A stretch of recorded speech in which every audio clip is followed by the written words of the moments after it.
One, two, can hear you. Affirm. Excellent. We are on and going. All right. Look at that beautiful ship behind you. There you go, in all her glory. So that's Sikuliaq. How often have you sailed on her? Oh!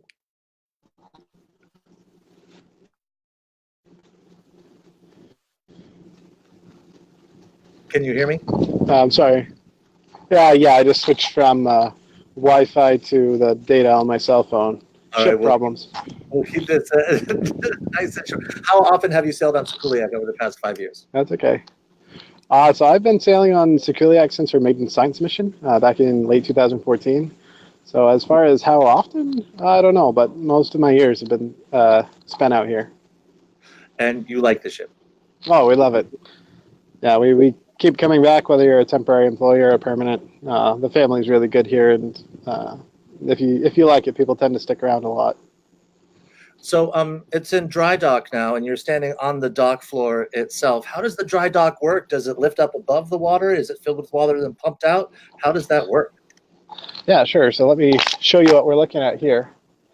So off the edge of this, what's essentially a large barge with walls, is the Willamette River out of Portland. And what will happen is they'll let a lot of water into the bottom of the barge, which essentially sinks it. But these large walls you see behind me act like little floats to keep it upright. Then when it's sunken down, the ship will float above. Divers will go in the water to check to make sure that these large wooden blocks you see here, extra ones, they're all in the right places, considering points on the hull that have been designed to lift the ship. And then once that's all confirmed, they go ahead and start pumping the water out of the barge, and it wants to do what barges do and go ahead and float on up. And it lifts the ship very, very effortlessly, albeit very slowly. And then reverse for getting back into the water, I assume. Yep. We're not quite ready to do it yet. We're taking advantage of this opportunity to work on a lot of underwater things, things that would be difficult or impossible to service while we were sitting in the water. So like our thrusters are getting ready to be removed for service. We've had a lot of work on the specialized science equipment located on the bottom of the vessel. So really, yeah, this is the only way to do this.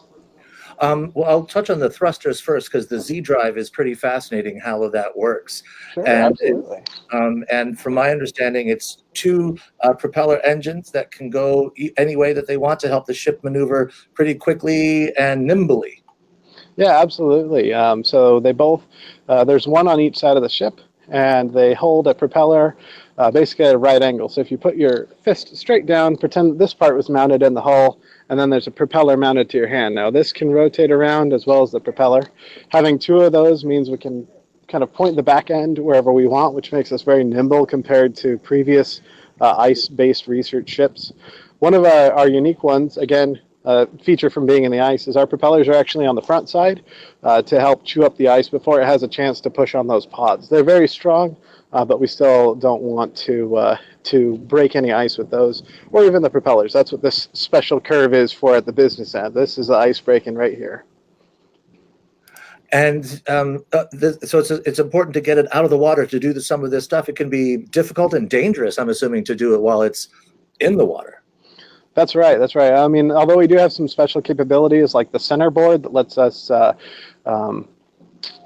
put sensors down below the boat and then retract them to a safe position, a lot of the equipment has to be changed out in dry dock, or if divers had to do it, they'd have to put a special device called a cofferdam to essentially make one part of the hull free from water underwater, and then we can do that in place. But yeah, dry dock's the place to do it for science, for engineering, for the deck side to do a lot of paint.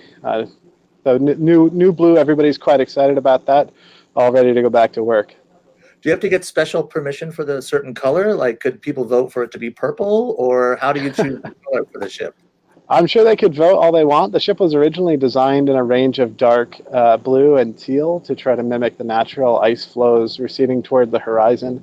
But just due to the remote area we operate in and the maintenance that's involved with having a ship that's a light color, they went for the darker blue color. I'm sure people could go ahead and vote their favorite color down in the comments if they wanted to, but I can't guarantee that it'll make it all the way to the captain's table. can paint a cool bowhead whale shape on it, so it has like a face as it goes through the ice. We could. We've actually had one of the crew members make a wooden one, and that's hanging in the mess deck right now as a silhouette of a bowhead whale. Is it, when you see the ship out of the water, does it make you sad or does it make you happy? It's great. Are you like, man, this is out of its environment. It needs to be in the water. Well, I don't know what's more out of environment, the boat or us.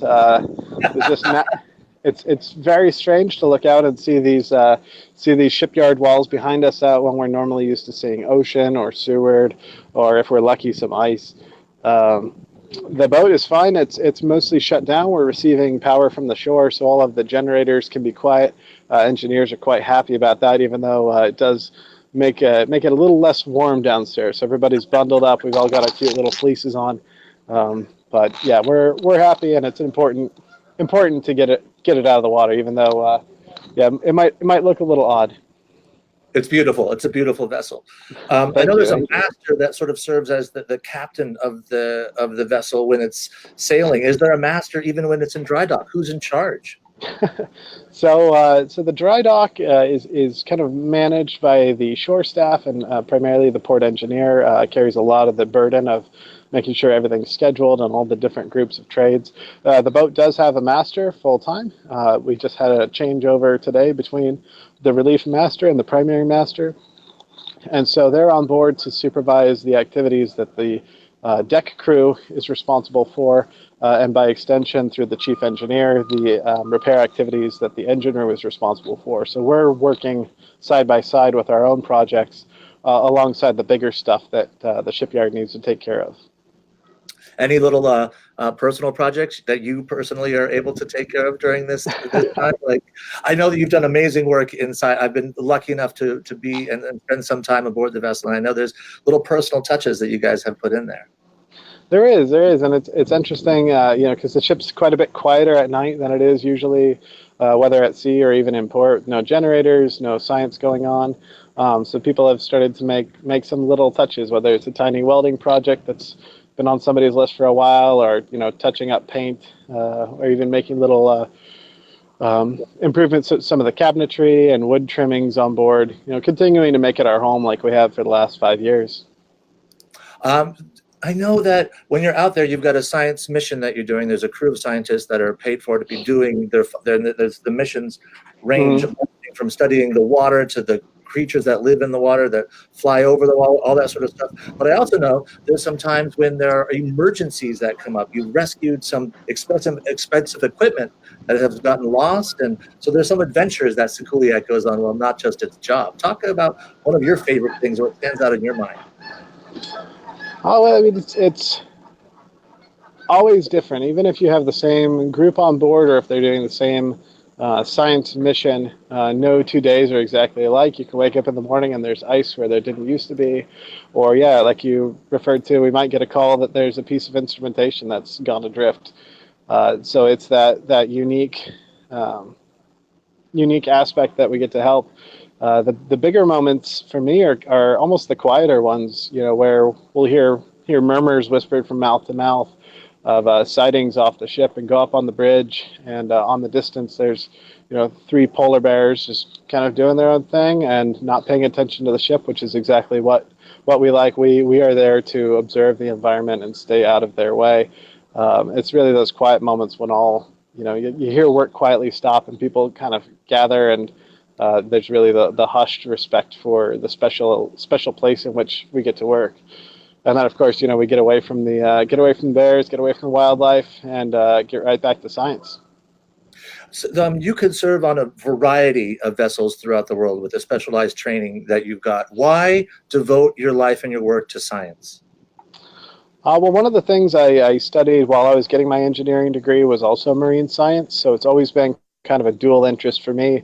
But even if I hadn't, a lot of the guys who come out and work with us, they see the different culture and the way we make a difference out here. So about that culture, it's much more familial than you might have on an oil rig or a container ship or something like that.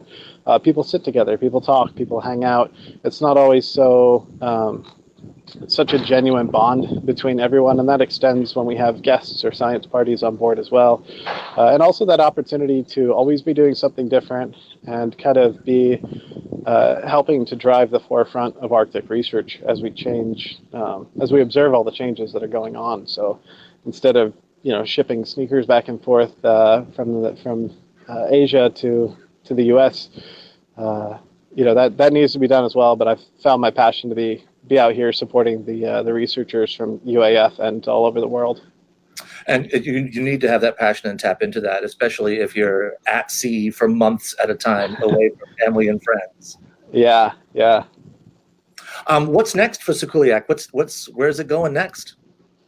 Well, Sikuliaq's going to spend a few more weeks in dry dock. We just finished up the paint, but they're working on the thruster pods.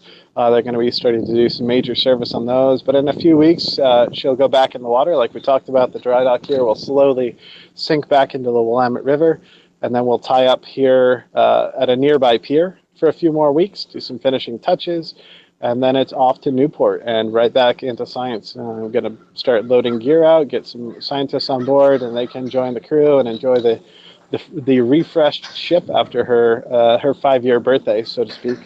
And get right underway. Does it happen every 5 years? Like, is it going to be in 2023, 2024? It comes back in there? Yep, every 5 years. It's a big mechanical dry dock. It's a regulatory dry dock. If we have any in between, it might be if we're having problems that, like we said, can't get addressed underwater. But yeah, regularly scheduled 5-year intervals. Do you get to? I have so many questions. We spent a lot of time. I know you got other work to do, but do you get to ride on a Sikuliaq as the dry dock fills in, or do you have to stay off? No, we can ride on board. This dry dock can lift many times Sikuliaq. Sikuliaq's not that big in here. I mean, she might seem a little bit big on behind me, but there's still plenty of room to fit in here. And I'm going to see if I can walk you guys away from these authentic, genuine shipyard sounds.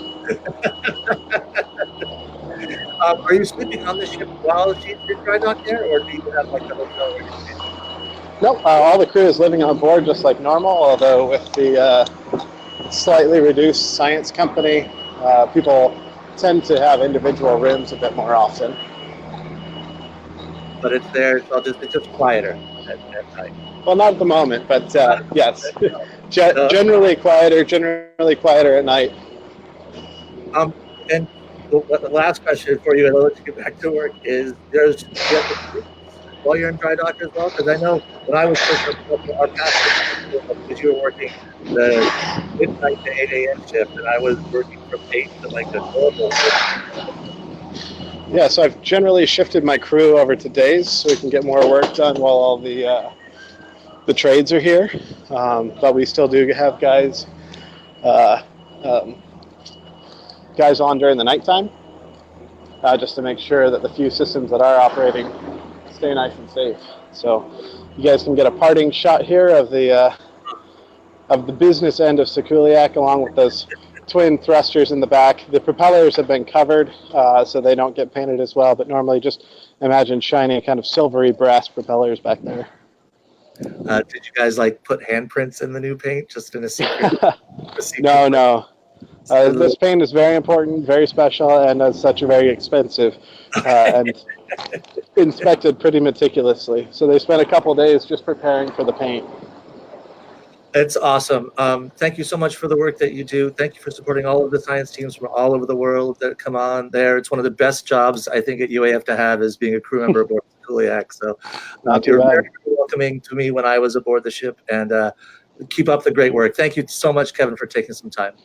All right, always have time for you, Andrew, and thanks everybody for stopping by. Thanks, man. Bye.